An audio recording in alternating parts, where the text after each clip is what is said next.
जय हिंद। स्वागत है दोस्तों।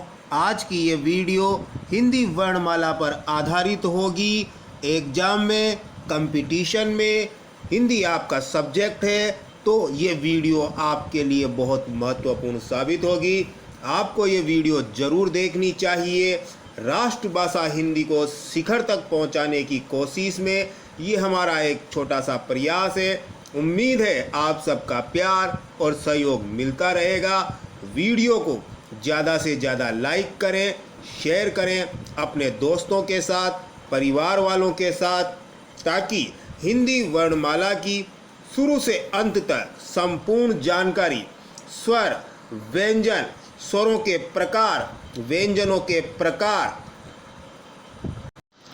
विभिन्न रूपों में विभिन्न आधार पर वर्णों का वर्गीकरण, साथ ही हिंदी वर्णमाला की A to Z जानकारी, वर्णों के उच्चारण स्थान का विस्तार से संपूर्ण स्पष्टीकरण के साथ पूरा अध्ययन और एग्जाम में पूछे जाने वाले कुछ महत्वपूर्ण प्रश्न जिनके उत्तर में विद्यार्थी अक्सर गलतियां कर देते हैं, इनका संपूर्ण स्पष्टीकरण और ट्रिकी मेथड के साथ अध्ययन,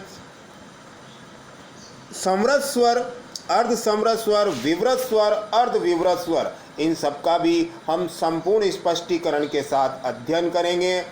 दोस्तों, सबसे पहले हमारे चैनल को सब्सक्राइब कीजिए। आइए शुरू करते हैं आज की ये वीडियो। वर्ण परिभाषा: वह छोटी से छोटी ध्वनि जिसके और टुकड़े नहीं किए जा सकते उसे वर्ण कहते हैं। यानी दोस्तों, वर्ण जो है वो भाषा की सबसे छोटी इकाई होती है जिसके हम और अधिक टुकड़े नहीं कर सकते। भाषा के दो रूप होते हैं, एक लिखित यानी लेखन की दृष्टि से, दूसरा मौखिक यानी उच्चारण की दृष्टि से। उच्चारण की दृष्टि से बात की जाए तो भाषा की सबसे छोटी इकाई ध्वनि है, यानी जब हम बोलते हैं, और लिखित रूप से बात की जाए तो भाषा की सबसे छोटी इकाई वर्ण है। इनके फिर और अधिक टुकड़े नहीं किए जा सकते। दोस्तों, एग्जाम में अगर प्रश्न पूछा जाए कि भाषा की सबसे छोटी इकाई कौन सी है तो आपको ध्वनि के ऊपर टिक लगाना है। ध्वनि ऑप्शन में नहीं है और भाषा की इकाई के बारे में पूछा जाए तो आपको फिर वर्ण के ऊपर टिक लगाना है। सबसे पहले ध्वनि के ऊपर टिक, ध्वनि ऑप्शन में नहीं है तो फिर वर्ण के ऊपर आपको टिक करना है। यानी वर्ण भाषा की सबसे छोटी इकाई है। तो दोस्तों, भाषा क्या होती है? भाषा हमारे जो मन के भाव है उनको अभिव्यक्त करने का एक साधन है। इसे ही हम भाषा के नाम से जानते हैं। यानी हमारे मन में जो भी भाव आते हैं, जो हमारे मन की अभिव्यक्ति है, हमारे मन में आने वाले विभिन्न प्रकार के विचार, इनको हम जब दूसरों के सामने प्रकट करते हैं तो इसे हम भाषा के नाम से जानते हैं। भाषा की सबसे छोटी इकाई वर्ण या अक्षर है और इन वर्ण या अक्षरों को भाषा की मूल ध्वनियाँ कहा जाता है, क्योंकि इनका और अधिक हम विभाजन नहीं कर सकते और टुकड़े नहीं कर सकते। वर्णमाला पूरी जो वर्ण है, वर्णों का जो समुदाय है, परिवार है, उनसे मिलकर के ये वर्णमाला बनती है। परिभाषा देखिए दोस्तों, वर्णों के समुदाय को वर्णमाला कहते हैं। इसकी जगह दोस्तों ये भी आ सकता है एग्जाम में कि वर्णों के व्यवस्थित क्रम को, क्रम व्यवस्थित होना चाहिए। यानी क के बाद ख, ख के बाद ग, ये जो क्रम से वर्ण आते हैं ये इनका पूरा व्यवस्थित क्रम है और इसी के आधार पर ये जमे हुए होते हैं। इसी को हम व्यवस्थित क्रम बोलते हैं। यानी वर्णों का ये व्यवस्थित क्रम जहाँ भी होगा उसे हम वर्णमाला के नाम से जानते हैं। ऑप्शन में या तो वर्णों के समुदाय को वर्णमाला कहते हैं, ये होगा, और ये नहीं है तो वर्णों के व्यवस्थित क्रम को वर्णमाला कहते हैं। अब वर्णों का जो समूह होता है उसको तो शब्द कहते हैं, क्योंकि शब्द जो होते हैं वो वर्णों के समूह से बनते। वर्णों के समूह की बात नहीं, समुदाय की बात कर रहे हैं। और इसी प्रकार से वर्णों के व्यवस्थित क्रम की हिंदी वर्णमाला की बात की जाए तो हिंदी वर्णमाला में कुल 52 वर्ण होते हैं। जिन्हें दो भागों में विभाजित किया गया है, पहला स्वर और दूसरा व्यंजन। चार्ट के रूप में दोस्त इसको हम समझते हैं। ये हिंदी के कुल 52 वर्ण हैं जिन्हें अलग अलग रूपों में दिखाया गया है। स्वर 11, स्पर्श व्यंजन 25, अंतस्थ व्यंजन 4, ऊष्म व्यंजन 4, संयुक्त व्यंजन 4, आगत व्यंजन 2, अयोगवाह 2। इस प्रकार से इन वर्णों का वर्गीकरण किया गया है। चार्ट के रूप में हम समझने की कोशिश करते हैं दोस्तों। ये पूरे हिंदी वर्णमाला का संपूर्ण चार्ट है जिसको स्वर, व्यंजन, स्वरों के प्रकार, ह्रस्व, दीर्घ और ह्रस्व में कौन कौन से स्वर आते हैं, दीर्घ में कौन कौन से स्वर आते हैं, इसी प्रकार से व्यंजनों के प्रकार स्पर्श, अंतस्थ, ऊष्म, संयुक्त, आगत और अयोगवाह तथा स्पर्श व्यंजन के ही दो अन्य व्यंजन ड और ड बिंदी वाले, उनको भी इसी व्यंजनों में शामिल किया जाता है। इस संपूर्ण वर्णमाला के अध्ययन के बाद वर्ण को देखते हैं दोस्तों। परिभाषा: वह छोटी से छोटी ध्वनि जिसके और टुकड़े नहीं किए जा सकते उसे वर्ण कहते हैं। ये वर्ण या अक्षर ही भाषा की मूल ध्वनियाँ होती हैं। मूल ध्वनियों से तात्पर्य जो वर्णमाला है वो सारी वर्णमाला इन्हीं वर्णों से यानी मूल ध्वनियों से मिलकर के बनी है, इसीलिए इन्हें हम मूल ध्वनि भी कहते हैं।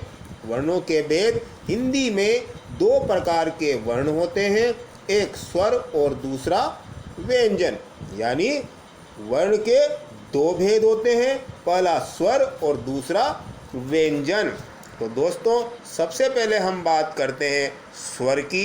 स्वर क्या होते हैं?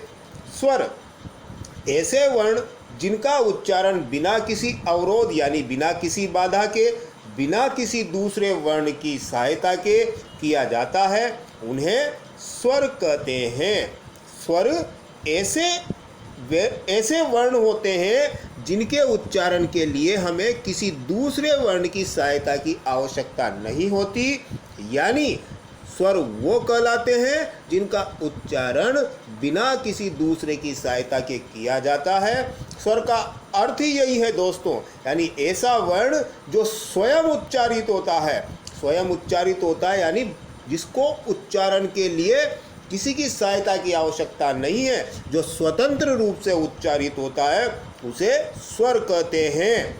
स्वर को अच भी कहते हैं। स्वरों की संख्या हिंदी वर्णमाला में 11 है, जिनका हम बारी बारी से अध्ययन करेंगे। स्वर की परिभाषा दूसरे रूप में देखते हैं, यानी जिन वर्णों का उच्चारण किसी दूसरे वर्ण की सहायता के बिना होता है उन्हें स्वर कहते हैं। स्वरों का उच्चारण स्वतंत्र रूप से किया जाता है और स्वरों की संख्या 11 है, जिसमें अ, आ, ई, उ, ऋषि, ए, ओ, औ इन वर्णों को शामिल किया जाता है। इनका हम आगे विस्तार से अध्ययन करते हैं। सबसे पहले स्वरों के भेद, यानी इन 11 स्वरों को हमने 3 भागों में विभाजित किया है। पहला ह्रस्व, दूसरा दीर्घ, तीसरा प्लुत। ह्रस्व स्वर में कौन कौन से स्वर आते हैं? अ, ई, उ, ऋषि। इन चारों को मूल स्वर भी कहते हैं। इसका कारण बाकी जो स्वर हैं उनका निर्माण इन्हीं मूल स्वरों से हुआ है। तो ह्रस्व स्वर में ये 4 स्वर आते हैं और दीर्घ में आ, ई, उ, यानी इन तीनों का निर्माण इन तीनों में अ, ई, उ में एक एक मात्रा बढ़ा देने से हुआ है। कहने का तात्पर्य अ, ई, उ में एक एक मात्रा बढ़ा देने से दीर्घ स्वर के प्रथम 3 स्वरों का निर्माण हुआ है। बाकी 4 दीर्घ स्वरों का निर्माण भी इन्हीं स्वरों से हुआ है। इसीलिए ह्रस्व स्वरों को मूल स्वर भी कहते हैं। प्लुत स्वर, प्लुत स्वर में इस प्रकार का जो 3 का अंक है वो दिखाया जाता है। इसका कारण यह है दोस्तों, जब हम दूर से किसी को पुकारते हैं तो अंतिम वाला जो स्वर होता है उसे खींचकर लंबा कर दिया जाता है और इसको दिखाने के लिए 3 के अंक का प्रयोग किया जाता है, यानी प्लूत स्वर में 2 से अधिक मात्रा होती है। इनका हम विस्तार से अध्ययन करते हैं। सबसे पहले ह्रस्व स्वर। ह्रस्व स्वर जिसके उच्चारण में केवल एक मात्रा का समय लगता है। एक मात्रा का समय यानी कम ताकत लगानी पड़ती है, कम दम लगाना पड़ता है। और ह्रस्व स्वरों को मूल स्वर भी कहते हैं, यानी ह्रस्व स्वर के उच्चारण में केवल एक मात्रा का समय लगता है। आपको सिर्फ यही ध्यान रखना है कि ह्रस्व स्वर में एक मात्रा का समय लगता है, कम ताकत यानी कम दम लगानी पड़ती है। ह्रस्व स्वरों को मूल स्वर भी कहते हैं। ह्रस्व स्वर से संबंधित ये महत्वपूर्ण जानकारी आपको अपने पास रखनी चाहिए। स्क्रीनशॉट ले सकते हो, पेन कॉपी लेके नोट कर सकते हो। ह्रस्व स्वरों की संख्या 4 है। अ, ई, उ और ऋषि, इन चारों को हम ह्रस्व स्वर में शामिल करते हैं। दीर्घ स्वर। दीर्घ स्वर नाम से ही स्पष्ट है दोस्तों। दीर्घ यानी बड़ा। बड़ा वो ह्रस्व स्वर थे, और दीर्घ स्वर में ह्रस्व स्वर की तुलना में दुगना समय लगता है। इसे हम ऐसे भी कह सकते हैं कि 2 मात्राओं के बराबर का समय लगता है। ह्रस्व स्वर में 1 मात्रा का समय लगा था और दीर्घ स्वर में 2 मात्राओं का समय लगता है, तो इसे हम दीर्घ स्वर कहते हैं। दीर्घ स्वरों की संख्या 7 है। आ, ई, उ, ए, ऐ, ओ, औ। इनको हम दीर्घ स्वर कहते हैं। प्रथम 3 दीर्घ स्वरों में जो ह्रस्व स्वर है, अ में 1 मात्रा बढ़ाने पर आ हो जाता है, यानी ऐसे ही इन 3 प्रथम दीर्घ स्वरों का निर्माण हुआ है ह्रस्व स्वरों में 1 मात्रा बढ़ा देने से। बाकी 4 दीर्घ स्वर नीचे बताए गए हैं। अ में ई मिलाने पर ए हो जाता है, और इस ए में जब हम अ मिलाते हैं तो बड़ा ए बनता है। इसी प्रकार से अ में जब उ को शामिल करते हैं तो ओ बनता है, और इस ओ में जब अ को मिलाया जाता है तो बड़ा ओ मिलता है। ये अंतिम 4 जो दीर्घ स्वर हैं, ये अंतिम 4, इनको हम संयुक्त स्वर के नाम से भी जानते हैं, मिश्रित स्वर भी कह सकते हैं, या संधि स्वर के नाम से भी जानते हैं। जिस प्रकार से व्यंजनों में संयुक्त व्यंजन होते हैं, उसी प्रकार से ये 4 संयुक्त स्वर हैं, अंतिम 4। इसके बाद प्लूत स्वर को देखते हैं। प्लूत स्वर, जैसा कि हमने बताया था कि प्लूत स्वर कोई स्वर विशेष नहीं है, इसका कोई वर्ण भी नहीं है, लेकिन जब दूर से किसी को पुकारते हैं तो अंतिम स्वर को खींचकर लंबा कर दिया जाता है, और इसी को हम प्लूत स्वर कहते हैं। और इसको दिखाने के लिए 3 के अंक का प्रयोग किया जाता है। इसके उच्चारण में 2 से अधिक मात्राओं का समय लगता है। 2 से अधिक मात्राओं का, क्योंकि जब हम किसी को दूर से पुकारते हैं तो स्वर को लंबा करके आवाज़ देते हैं। जैसे कि आप आवाज़ दो ओ, ओम, तो ओम जब उच्चारण कर रहे हो तो ओम में जो ओ की ध्वनि निकलती है थोड़ा लंबा निकलती है, यानी 2 से अधिक मात्रा का समय लगा, इसीलिए इसको 3 के अंक यानी 3 मात्राओं के बराबर समय लगा। इसको 3 के अंक के द्वारा दिखाया जाता है। इसी को प्लूत स्वर कहते हैं। स्वरों का ये संपूर्ण चार्ट है। ह्रस्व स्वर, जिसमें ये चारों स्वर जो मूल स्वर कहलाते हैं शामिल किए गए हैं। दीर्घ स्वर, इसमें ये 7 स्वर शामिल किए गए हैं, जिनका निर्माण इन्हीं ह्रस्व स्वरों से मिलकर के हुआ है। प्लूत स्वर में कोई स्वर विशेष शामिल नहीं है, यानी ऐसा कोई वर्ण नहीं है जिसे हम प्लूत स्वर कह सकें, बल्कि जब किसी को हम पुकारते हैं और अंतिम स्वर को जब खींचकर लंबा करते हैं और उसे 3 के अंक के द्वारा दिखाया जाता है तो प्लूत स्वर कहलाता है। स्वरों के बाद व्यंजन। व्यंजन जो कि वर्णों का अगला प्रकार है। सबसे पहले इसकी परिभाषा। दोस्तों, स्वरों की परिभाषा में हमने कहा था कि ऐसे वर्ण जो बिना किसी दूसरे की सहायता के बोले जाते हैं, जिनका उच्चारण स्वतंत्र रूप से होता है। तो स्वर जो स्वतंत्र रूप से उच्चारित होते हैं, वो स्वतंत्र रूप से बिना किसी सहायता के बोले जाने वाले जिन वर्णों के उच्चारण में सहायता पहुंचाते हैं, उन्हें व्यंजन कहते हैं। यानी व्यंजन वे होते हैं जो स्वरों की सहायता से बोले जाते हैं। जिन वर्णों का उच्चारण स्वरों की सहायता से किया जाता है, उन्हें हम व्यंजन कहते हैं। हिंदी वर्णमाला में 33 व्यंजन हैं, जिन्हें अलग अलग विभिन्न प्रकारों में विभाजित किया गया है। दोस्तों, जब आप व्यंजन को लिखते हो तो उसके नीचे एक चिन्ह लगा रहता है, जिसे हलंत का चिन्ह बोलते हैं, ये वाला चिन्ह। और इसीलिए व्यंजनों को हल भी कहते हैं, क्योंकि जो ये चिन्ह है हलंत का, ये चिन्ह ये व्यंजनों के स्वर रहित रूप को दर्शाता है। जब इन व्यंजनों में स्वर की मात्रा जुड़ जाती है, स्वर का संयोग हो जाता है, तो ये हल का चिन्ह हट जाता है और उसकी जगह स्वर की मात्रा का संयोग हो जाता है। यानी क के नीचे अगर हलंत लगा हुआ है और उसमें अ की मात्रा शामिल हो जाती है, तो वो क बन जाता है। व्यंजन जिन्हें चार्ट के रूप में दर्शाने की कोशिश की है दोस्तों। स्पर्श व्यंजन जिसमें ये 25 वर्ण आते हैं, इन 25 के अलावा ये 2 बिंदी वाला रूप ड और ढ का।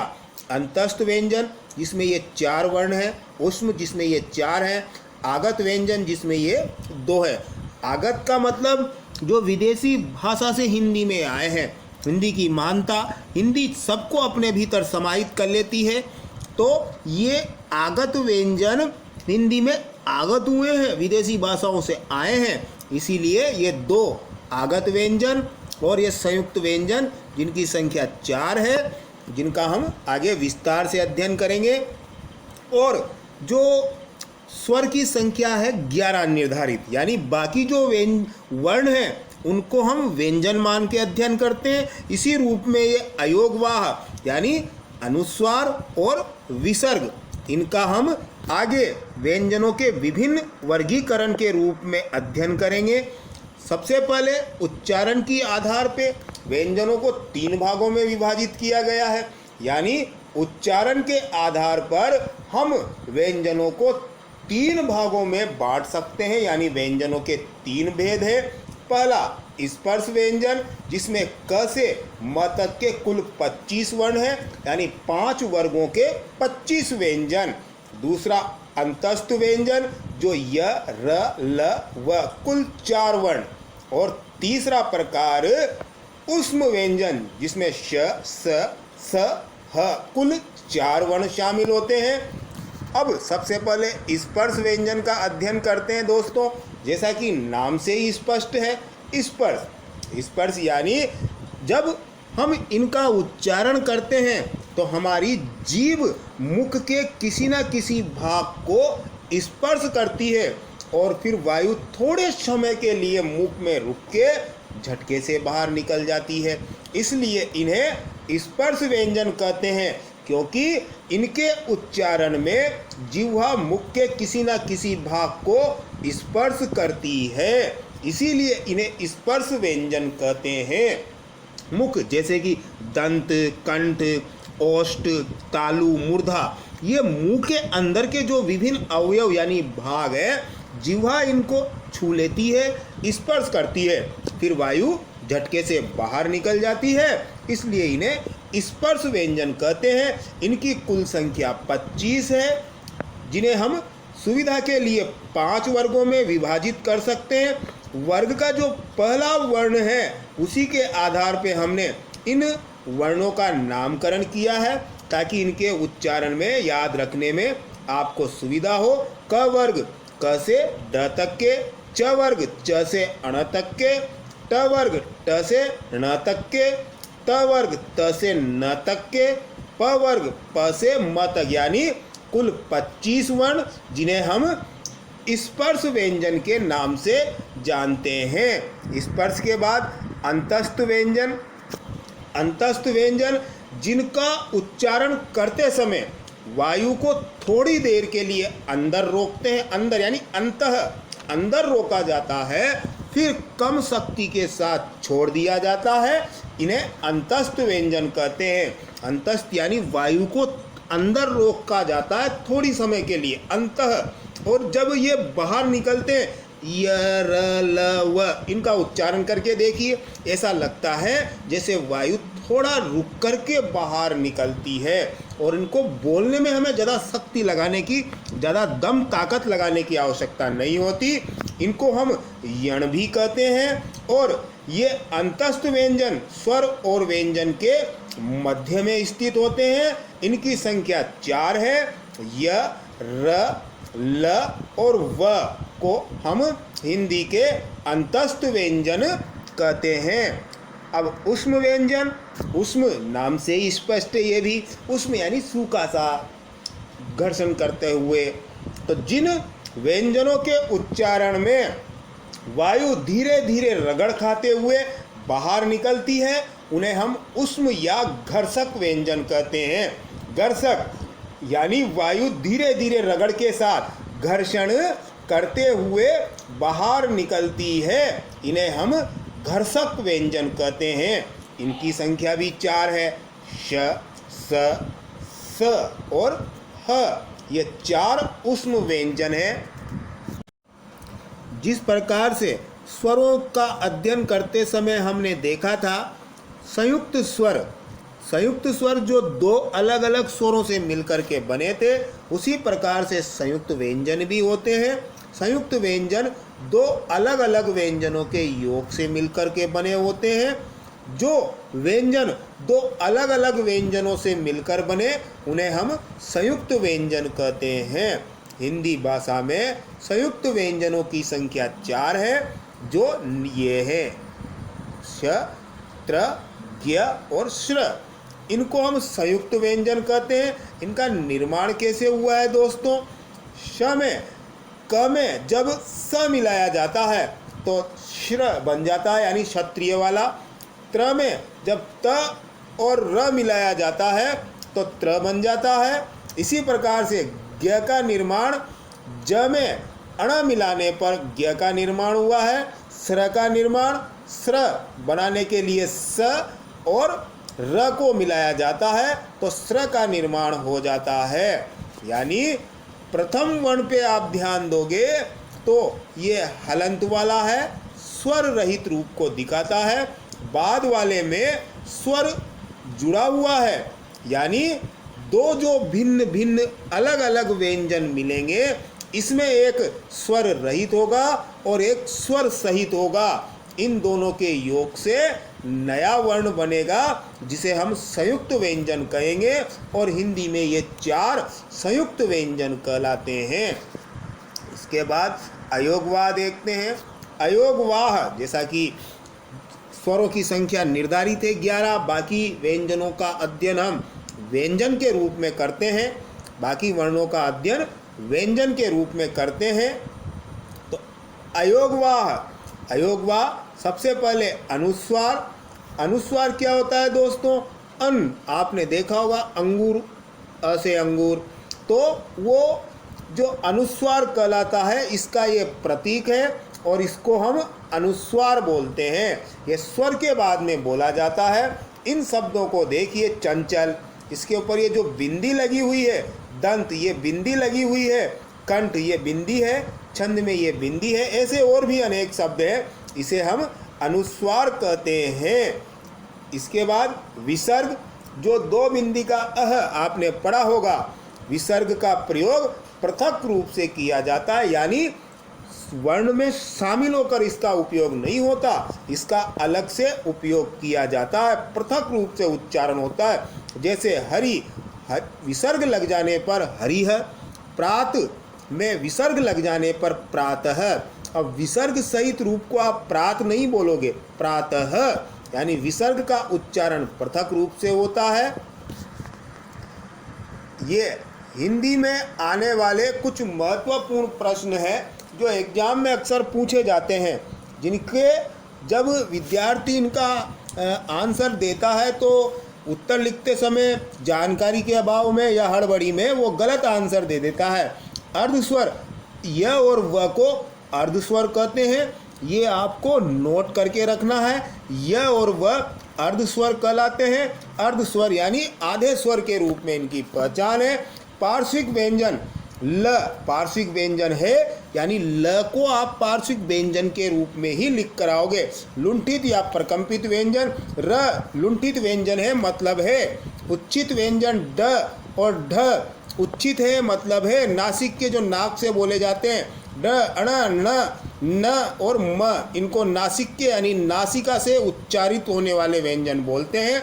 काकल्य ह को काकल्य व्यंजन बोलते हैं। काकल्य यानी कंठ से नीचे से इसका उच्चारण होता है। आप ह बोल कर देखिए, ऐसा लगता है जैसे कंठ के नीचे से इसका उच्चारण हो रहा हो, इसलिए इसको काकल्य व्यंजन बोला जाता है। संवृत और विवृत स्वर। संवृत और विवृत स्वर क्या होते हैं?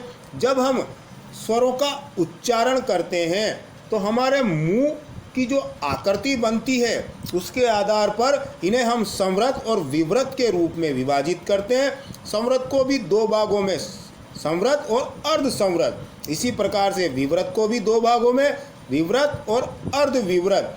तो संवृत और अर्ध संवृत, विवृत और अर्ध विवृत क्या होते हैं, इनका हम आगे विस्तार से अध्ययन करेंगे। संवृत स्वरों में ई, उ और ऋषि, अर्ध संवृत में ए और ओ, विवृत स्वर में आ और ओ। ये वाला नहीं है और ये वाला भी नहीं है, यानी वे चंद्र बिंदु भी नहीं बोल सकते। ये अलग रूप में आपको दिखाया गया है, इसी रूप में ये विवृत स्वर में शामिल किया गया है। अर्ध विवृत में अ, ए, ओ, ये अर्ध विवृत स्वर है। अब इनके उच्चारण स्थानों को देख लीजिए दोस्तों। उच्चारण स्थान, क वर्ग से कौन कौन से वर्ण उच्चारित किए जाते हैं? कंठ से क वर्ग संपूर्ण, जिसमें ये 5 वर्ण आते हैं, और ह तथा अ और आ स्वर और विसर्ग का उच्चारण स्थान कंठ है। तालु से उच्चारण होने वाले च वर्ग के 5 वर्ण और य, श और ई स्वर। मूर्धा से उच्चारित होने वाले ट वर्ग के 5 वर्ण र, श और ऋषि स्वर। दंत से उच्चारित होने वाले में त वर्ग के 5 वर्ण ल और स।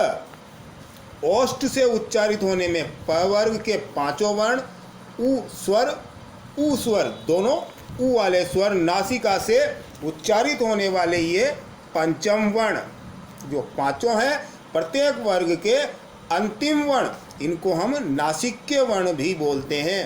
साथ में अनुस्वार भी नासिका से उच्चारित होता है। कंठ तालु से ए और ए, कंठ और तालु। क्यों? क्योंकि अ और ई से मिलकर के बनता है ए, ये स्पष्टीकरण दिया हुआ है।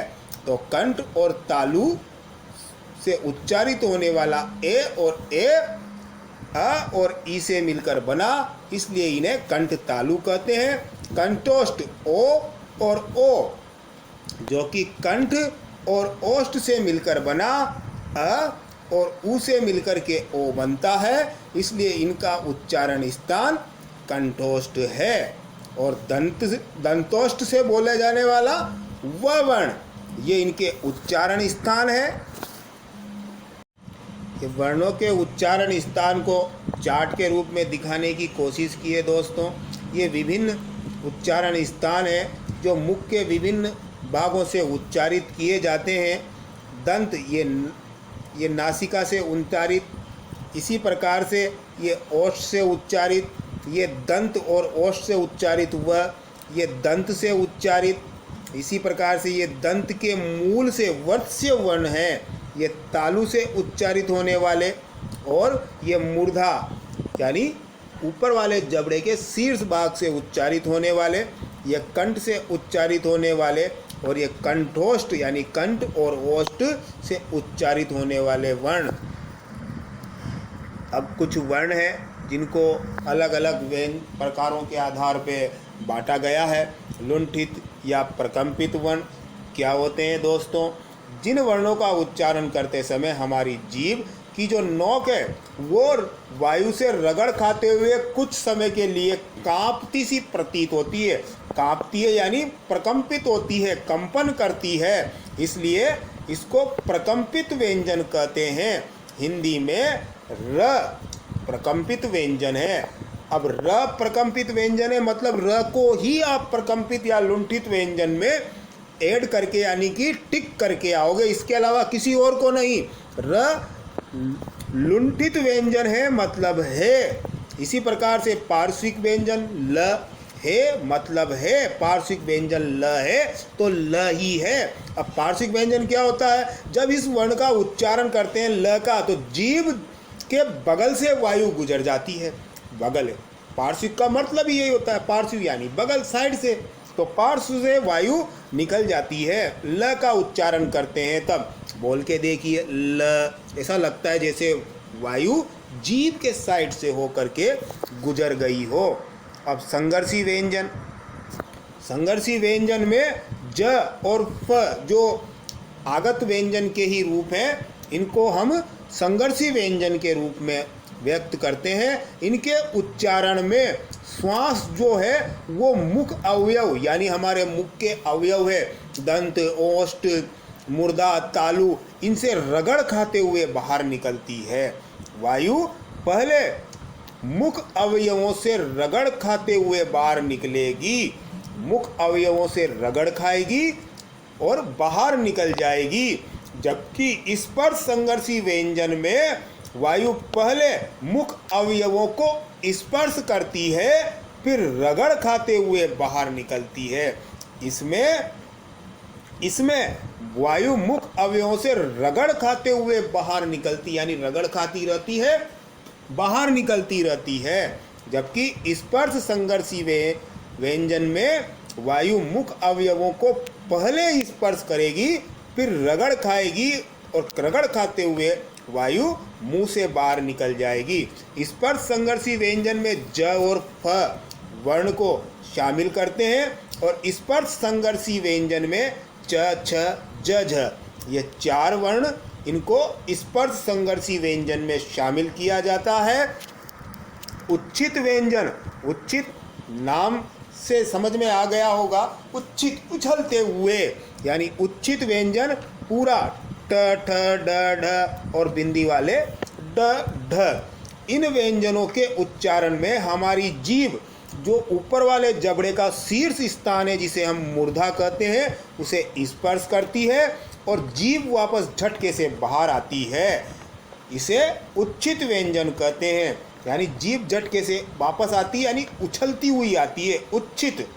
सबसे पहले जीभ ऊपर वाले जबड़े के शीर्ष स्थान यानी मूर्धा को स्पर्श करेगी, झटके से वापस आती है उछलते हुए, इसलिए इन्हें उच्छित व्यंजन कहते हैं। और ये हिंदी के उच्छित वर्ण हैं, नासिक के, जिनका उच्चारण नाक से किया जाता है। प्रत्येक वर्ग का अंतिम वर्ण यानी पंचम वर्ण जो है उसे नासिक के वर्ण कहते हैं, क वर्ग का ड। इसी प्रकार से बाकी इनको हम नासिक के या पंचम वर्ण कहते हैं क्योंकि इनके उच्चारण करते समय वायु मुख अवयवों से पूरी तरह बाहर नहीं आती। यानी ये जो पंचम वर्ण है अपने अपने उच्चारण स्थान से तो इनका उच्चारण होता है लेकिन पूरी तरह से वायु उस मुख अवयव से बाहर नहीं आती, यानी जो इनका उच्चारण स्थान है उससे बाहर नहीं आती, बल्कि वायु थोड़ा रुक करके मुख से निकलती है, उसके साथ साथ नाक से भी निकलती है, इसलिए इन्हें नासिक्य व्यंजन कहा जाता है। और हिंदी में ये पंचम वर्ण नासिक्य व्यंजन कहलाते हैं। सगोष और अगोष ध्वनियाँ कौन कौन सी है? सगोष ध्वनियाँ जो वर्ग का तीसरा और पांचवा, चौथा, इन वर्णों को हम सगोष ध्वनियाँ कहते हैं, सगोश वर्ण कहते हैं। साथ में जो ड ड है, य र ल व है और ह है, इनको भी सगोश ध्वनि कहते हैं। और जितने भी स्वर हैं 11, इनको भी हम सगोश ध्वनियाँ या सगोश वर्ण कहते हैं। यानी दोस्तों, सगोश में आपको ध्यान रखना है, प्रत्येक वर्ग के तीसरे, चौथे, पांचवें व्यंजन ड ड, य र ल व ह और सभी स्वर सगोश वर्णों में शामिल किए जाते हैं। अघोष में जो बाकी बचे, यानी वर्गों के पहले और दूसरे व्यंजन और श स स, इनको हम अघोष वर्ण में शामिल करते हैं। अल्प प्राण, महाप्राण ध्वनियाँ। तो अल्प प्राण में जो वर्ग का पहला, तीसरा और पांचवा व्यंजन है, प्रत्येक वर्ग के जितने भी वर्ग हैं, 5 वर्ग हैं, पांचों वर्गों के पहले, तीसरे और पांचवें, यानी एक छोड़ के एक जो व्यंजन है, वो प्रत्येक वर्ग के यहाँ तक, म तक, और इसके अलावा य र ल व 4, ये इनको हम अल्प प्राण ध्वनियाँ कहते हैं।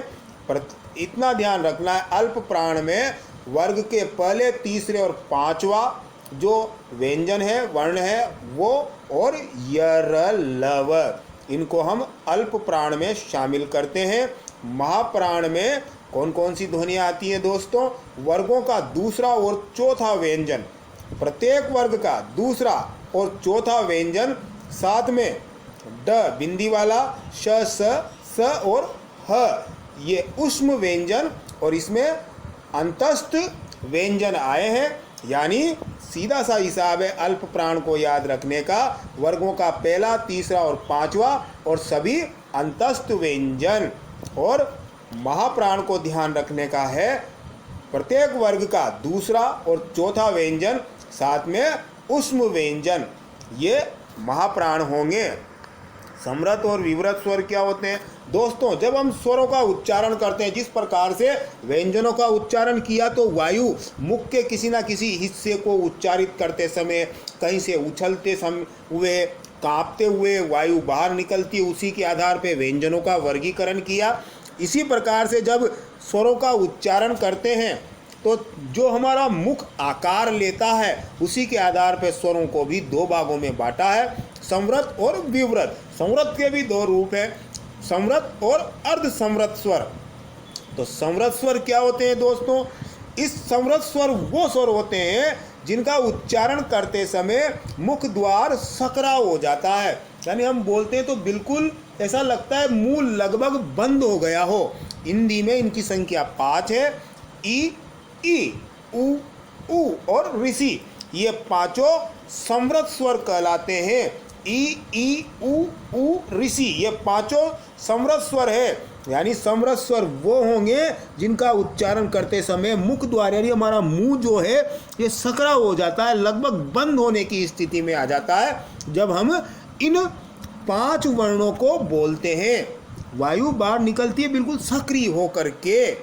और अर्ध समृत में मुख द्वार कम सकरा हो जाता है, यानी थोड़ा खुला रहता है। इसमें तो लगभग बंद सा हो जाता है, इसमें थोड़ा खुला रहता है। इसे हम अर्ध समृत स्वर कहते हैं। इनकी संख्या 2 है, छोटा ए और छोटा ओ, इन दोनों को हम अर्ध समृत स्वर कहते हैं। विवृत स्वर की जानकारी लेते हैं दोस्तों। विवृत स्वर के उच्चारण में पूरा मुंह खुल जाता है, यानी जब इनको हम बोलते हैं तो मुंह ऐसा लगता है जैसे पूरा खुल गया हो। बोलकर देखिए, आ, ऐसा लगेगा जैसे पूरा मुंह चौड़ा हो गया हो, खुल गया हो। तो विवृत स्वर यानी जिनके उच्चारण में मुख द्वार पूरा खुल जाता है, उन्हें हम विवृत स्वर कहते हैं। आ और ओ, ये विवृत स्वर के रूप हैं। अर्ध विवृत स्वर, इन स्वरों के उच्चारण में अर्ध यानी जिसे विवृत है पूरा खुला था, अर्ध विवृत यानी आधा खुला रहेगा। तो अर्ध विवृत स्वर वो स्वर होते हैं जिन स्वरों के उच्चारण में हमारा मुंह द्वार आधा खुला हो जाता है। ये अ, बड़ा ए और बड़ा ओ, ये वो स्वर है जिनके उच्चारण में हमारा मुंह जो है वो आधा खुला रहता है। इन्हें अर्ध विवृत स्वर कहते हैं। ये पूरी जो वर्णमाला है उसे हम चार्ट के रूप में फिर देख लेते हैं। स्वर में ह्रस्व और दीर्घ, 4 ह्रस्व और 7 दीर्घ स्वर। इसी प्रकार से ये व्यंजन जिनको 5 स्पर्श, अंतस्थ, ऊष्म, संयुक्त, आगत और स्पर्श में ये 25 + 2 ड और ड वाला रूप, अंतस्थ में ये 4 और ऊष्म व्यंजन में ये 4 वर्ण, संयुक्त व्यंजन में ये 4, आगत व्यंजन में ये 2 रूप और बाकी जो अयोगवा जिसमें अनुस्वार और विसर्ग आते हैं। दोस्तों वीडियो कैसी लगी ज़रूर बताएं। हमारे चैनल को सब्सक्राइब कीजिए। जय हिंद, वंदे मातरम।